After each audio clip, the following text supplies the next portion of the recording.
Grizzly bear sightings started just after the 1st of May north of Bonners Ferry.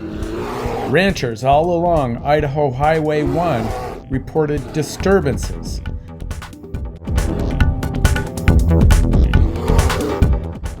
Including Darcy Lammers.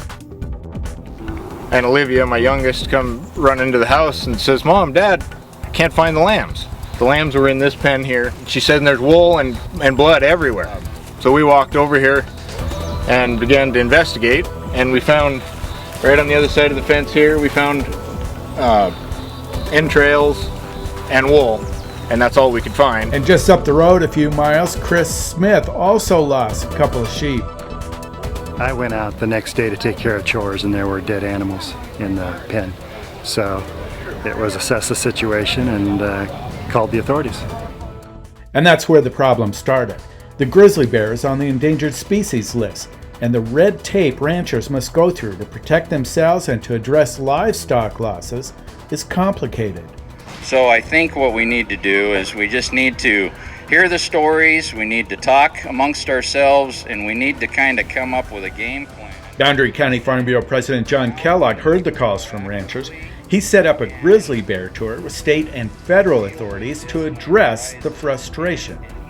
I was actually disappointed in Fish and Game's response because I felt like they were looking out for the rights of the animal, and I felt like here I had no recourse for something that was attacking my livestock, which obviously that's an economic impact, but a bigger importance is it's a public safety issue, right? The law states that you cannot protect livestock or property, and killing a grizzly bear in that regard is not legitimate under the law. Earlier this summer at the Lammers' place, Darcy called conservation officers, and they set up a snare to catch the grizzly. Then something alarming happened. Because I've been notified by Fish and Game that there's a collared grizzly bear within a mile of your house right now. And I was standing there with my pistol, and I turned around and I saw the bear coming up from the back corner of the corral, headed right back towards us. I was standing in front of the barn, didn't know where my kids were, and that bear's, 20 yards or less away from me. I hollered for my kids to get in the barn, get safe. I pulled my pistol and held it on the bear. And all that can go through your mind at that point is, I need to protect my family, but if I pull this trigger, I'm going to jail.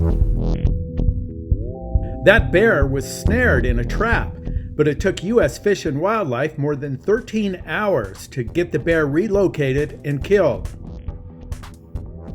Nobody thought about the safety of me and my family for 13 hours. U.S. Fish and Wildlife says their hands are tied, and change will come when bear populations increase. We're not quite to the point of talking about delisting here, but I'd like to say we're making progress here, and making very good progress as far as moving towards those goals.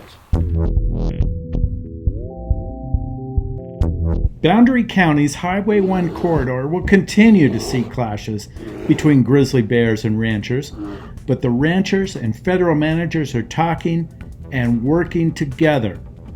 For the Voice of Idaho Agriculture, I'm Jake Putnam.